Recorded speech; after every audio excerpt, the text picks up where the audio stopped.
ಅವರು ಸ್ಪಷ್ಟವಾಗಿ ಹೇಳಿದ್ದಾರೆ, ಮಾನ್ಯ ಮುಖ್ಯಮಂತ್ರಿಯವರಲ್ಲಿ ಮತ್ತು ಅವರಲ್ಲಿ DCM ಅವರಲ್ಲಿ ಏನು ಭಿನ್ನಾಭಿಪ್ರಾಯ ಇಲ್ಲ. ಹೈಕಮಾಂಡ್ ನಮಗೆ ಯಾವಾಗ ಕರೆಸ್ತಾರೆ, ಏನು ಆದೇಶವನ್ನು ನೀಡ್ತಾರೆ, ನಾವು ಶಿಸ್ತುಬದ್ಧತೆಯಿಂದ ಅದು ಪಾಲನೆ ಮಾಡ್ತೀವಿ ಅಂತ ಹೇಳಿದ್ದಾರೆ.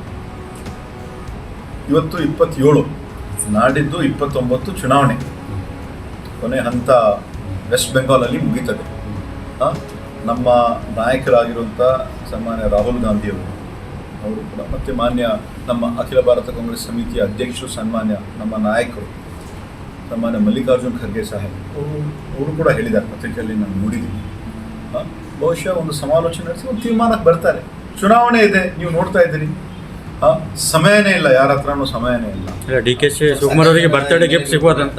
DK ಶಿವಕುಮಾರ್ ಬರ್ತ್ಡೇ ಗಿಫ್ಟ್ ಸಿಗ್ಬೋದಂತ. DK ಶಿವಕುಮಾರ್ ಅವ್ರ ಬರ್ತ್ಡೇ ಮೇ 15. ಅದೇ ಮೇ 10 ಏನೋ ಆಗ್ಬೋದಂತ, ಚೇಂಜಸ್ ಅಂತ. ಹೈಕಮಾಂಡ್ ಇದ್ದಾರೆ, ನಾನಂತೂ ಹೈಕಮಾಂಡ್ ಇಲ್ಲ.